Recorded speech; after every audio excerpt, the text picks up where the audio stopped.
Welcome back to Cherry Pickin Fantasy Hockey Podcast, presented by Owner's Box. Today's special episode, we're giving you 6 must-avoid players. These are players that you should not be drafting in your fantasy hockey drafts. And today we're joined by Gianni, making his second appearance on Cherry Pickin. Gianni, how's it going? It's going pretty good. How are you guys doing? Good. Are you happy to be back on the show, or were you mad that we asked you? I mean, I was kind of concerned that I wasn't going to be asked back after last time, but, obviously happy to be on to talk about shitty hockey players at any given time. You got that right. These actually would be considered shitty hockey players in our books. Yeah. But, Gianni, you're a fan favorite. People have been commenting on the YouTube channel saying they want to see you more, so yeah. We give what the fans want. Also, don't forget to like, comment, subscribe, download Owner's Box, and join our Discord. And buy some Manscaped. Code BOX gets you 20% off and free shipping. All right, Drew, start us off. All right, so we decided to go with one guy in top 50 ADP, one guy 50 to 100 in ADP that we thought at your ADP, these are not good values. These are guys probably to avoid at that ADP. So my first guy, Alex Pietrangelo of the Vegas Golden Knights, currently going at 49th overall. I think this is way too high considering he doesn't play power play one for Vegas. It's Shea Theodore in the power play. And that's pretty much the whole take right here. Like, why is Pietrangelo going in the top 50 if he doesn't play the power play? And in categories leagues, he doesn't do hits and blocks. So the only thing he brings to the table is 30 points and some plus minus. And top 50, I think it's just all name value driving that ADP. Yeah, I think he's up there. I think it's a good pick. I think the name value is what drives him up. Obviously, they think about his contract, how much he's getting paid. Yeah. Vegas as a team. I think people just think that he plays PP1, to be honest, just because how good of a defenseman he actually is. It makes no sense. Honestly, I would probably fade him even outside the top 100.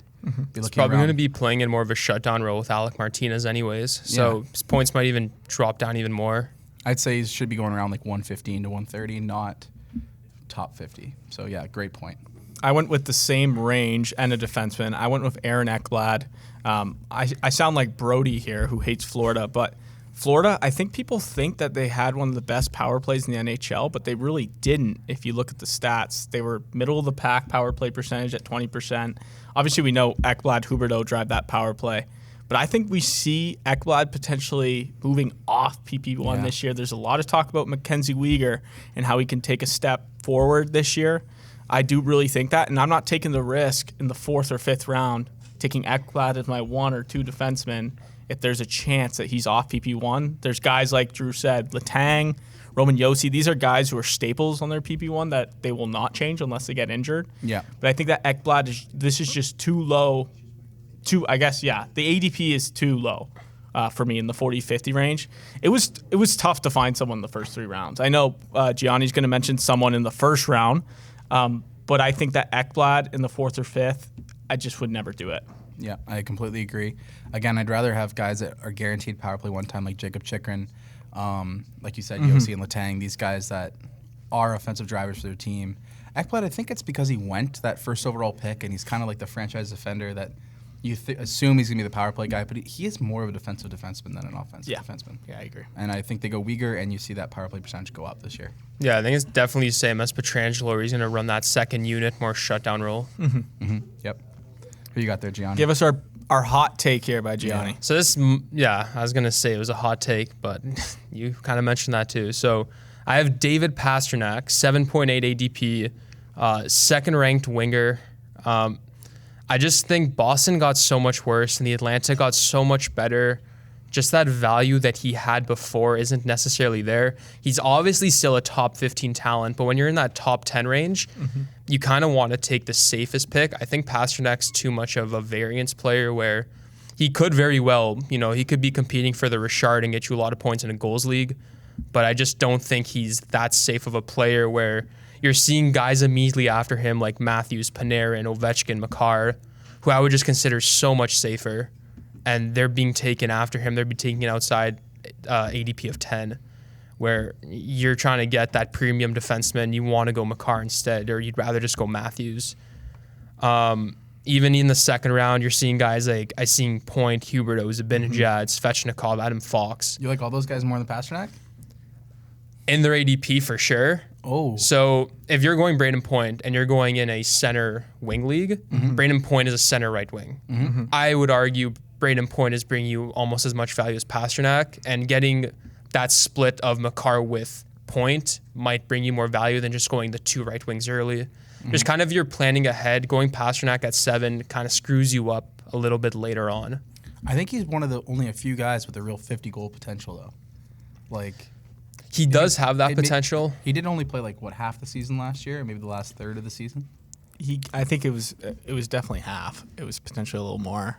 But So I put down a couple stats from him from last year and the year before, just see the difference. There was a little bit of change with COVID. Like you're playing only one division, but he went from a 0.68 goals per game and a 1.35 points per game to a 0.42 goals per game and just 1 point per game, and his shooting percentage dropped by 6.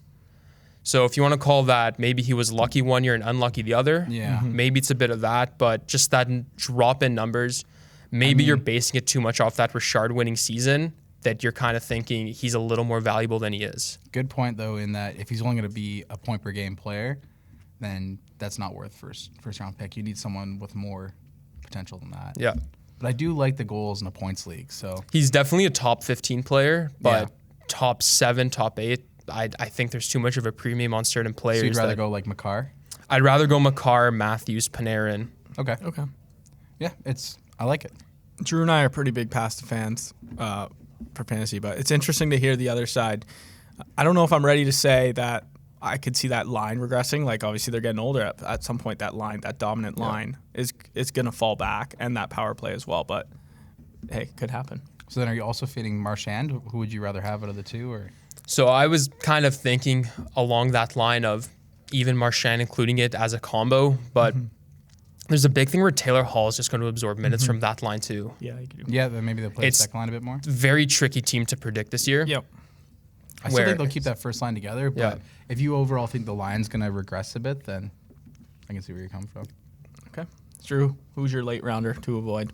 Okay, I guess so mid rounder. my mid-rounder to avoid at their current ADP is Ondrej Palat of the Tampa Bay Lightning, currently going 75th overall in drafts. So if you look at his 2021 stat line, played 55 games, so only missed one game, 15 goals, 31 assists for 46 points, but 20 of those points were on the power play, right? You look at the playoffs, they made it all the way to the Stanley Cup final. Kucherov returned to the team. How many power play points do you think Palat had? 2. 0. 0 power play points in the playoffs for Palat. The power play won with Kucherov back. He takes Palat's spot.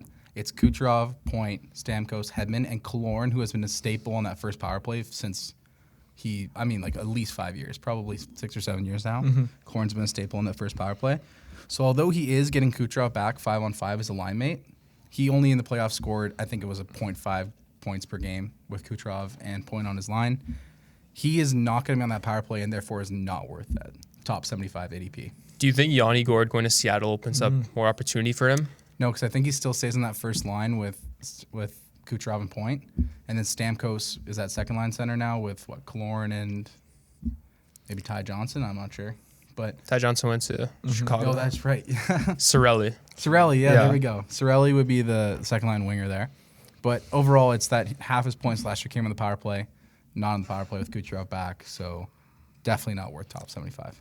I think a lot of people are buying into his even strength potential with Kucherov coming back, that it's going to increase this year because obviously Kucherov's a big boost. But like you said, the power play is a huge bonus for the Tampa Bay, and him not being on it definitely hurts his value.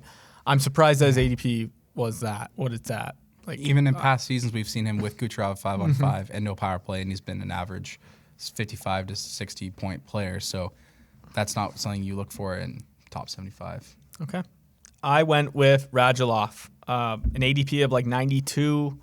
I just think there's too much talent now in this Stars offense that I don't know how. Like right now, they have Radulov playing second line with Ben and Sergei. He only played 11 games last year. They have him on power play 1, but I think that could change very easily. Yeah. Like you have Gurianov, who had a really good year. He's playing on the third line.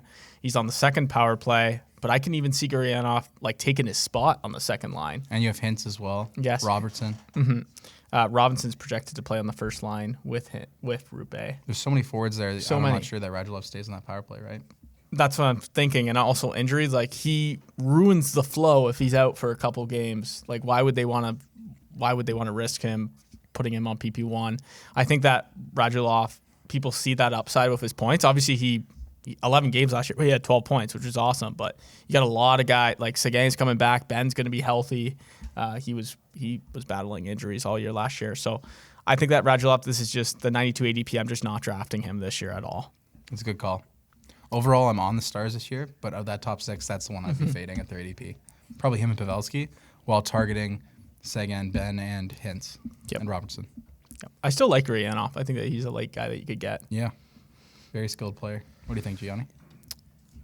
For my last fade, or do not draft, I have Evgeni Kuznetsov. He has an ADP of 68, average of the 6th round. I don't understand who's taking Kuznetsov anymore. He had a couple really bad years. He had the one just crazy playoff run when they won the cup. Since then, he got caught snorting some coke. Since he's been off it, he hasn't been the same player. I hate to tell people to do drugs, but he should really get back on it if he wants to get that form back. I don't know, just he's going to be behind Backstrom. Backstrom actually has an ADP higher than Kuznetsov. So there's people just on average taking Kuznetsov out of Backstrom. Other guys behind him were, I had Malkin, Reinhardt, Seguin, Couturier taken way after him. If you're in a center wing league and you need that premium on, just you only have 2 center slots basically, you're not wasting one on Kuznetsov anymore. I think it's kind of the writing's on the wall with him where he's just not going to be enough value to take him in the 6th round. The only hope you might have for him is maybe he gets traded. He's got a brutal contract. So if he does get traded, he's going to go to a shitty team. He's going to go to like Calgary or San Jose, where that's probably just going to even hurt his production more. So just a guy like that, it's not even his ADP is just a little too high. That's a guy I would consider just taking off my draft board and just kind of taking someone a bit later with higher upside. Like maybe they give him a Bo Horvat I'd rather take than Evgeni Kuznetsov at this point. Wow, I think Kuznetsov has way higher ceiling than Bo Horvat. But maybe I just think he's going to bounce back this year. It depends. Is he with Ovi or is it going to be Backstrom on the first line? I think they're just going to run Backstrom on that top line. They're just, those guys are connected at the hip. It's just, there was the 1 or 2 years in 2018 and 2019 where Kuznetsov and Ovi were just such a dynamic pair. But since then, he's been taken off that line. He's had locker room issues. Guys on his team are unhappy with the way he handled COVID. And it's just, it's causing too much turmoil at this point where you could see him drop to the 3rd line. They might prefer someone like Lars Eller over him if it gets to that point. So Oshie and Mantha would be his projected wingers, I'm assuming? Yeah, which could be a really good line. I just don't trust the player. Okay. That's a good point. All right. That's a good point. That's 6 must-avoid players for your fantasy hockey drafts. Make sure you comment who you're avoiding this year. Maybe add a one-liner or 2-liner on why, and we'll make sure we'll respond. Make sure you comment, like, subscribe, join the Discord, and buy Manscaped. Code BOX for 20% off free shipping. Thanks.